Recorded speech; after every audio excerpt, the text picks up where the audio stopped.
kain tayo! Ayan guys, ulam ko for today's video. Ito, ginataang, ano to? Ginataang papaya with sardinas. Meron din akong mangga dito. Kain guys. Ang asim. Ate ko nagluto nito. Ginataang ano? Palaya. Ay, ginataang palaya. Ginataang.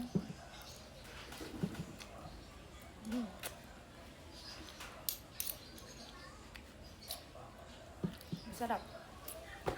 Siyempre, ako nagluto eh. Eh, hala parehas. Ate, kuha mo ako tinidor. Kutsara. Okay lang yan. Eh, kuha mo ko. Bili.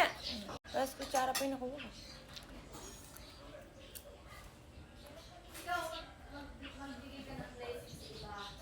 Meron pa ako ditong sili. Ayan guys, oh, mahilig kasi ako sa sili guys. Siling palay to. Siling palay yan guys. Alam niyo ba yung siling palay? Yun yung maliliit na sili lang. Parang may mga ganun sa mga bukid, ganun. Perfect ng ulam ko guys. Nabawasan na naman ako ng ano. Nakuha na naman ako ng 9.49. Ano guys, sa Canva look. Pakalaki, mahigit 1,000. Kaya tingnan yung isura ko. Try kong i-refund, hindi na siya ma-refund.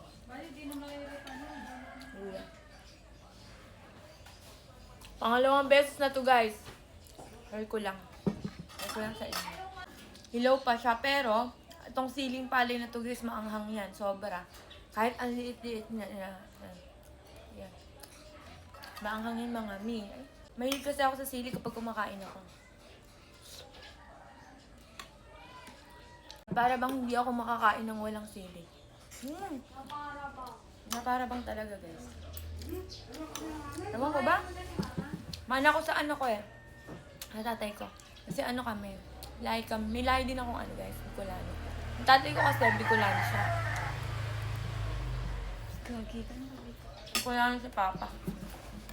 Kamanig kami sa sili.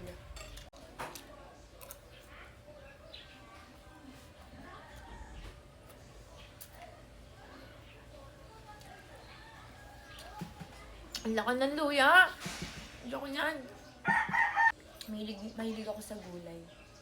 Mukha lang akong ano. Pero mahilig talaga ako sa gulay guys. Feel ko lang. Pritong, talong. Tsaka yung meron, di ba meron din ano, frozen food. Tsaka talbos. Tsaka kamatis. And then,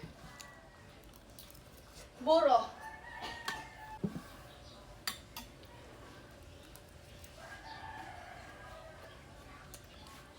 Ako na yung kutsilyo!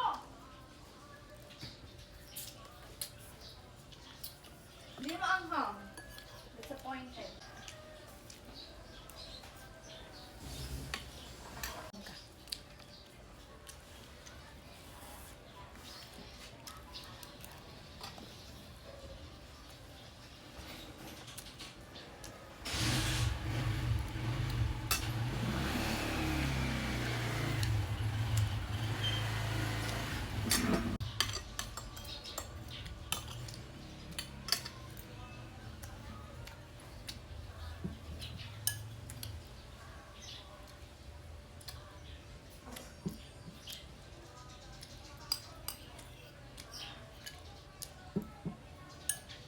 Yung sili na yun guys, ano yung tanim namin?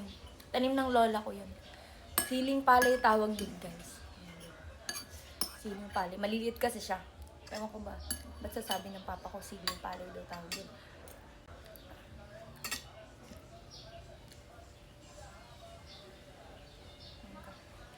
Ay!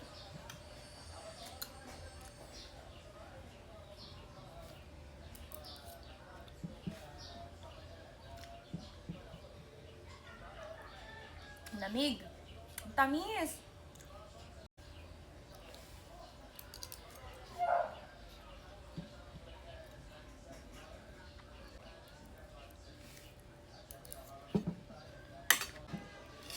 Ay!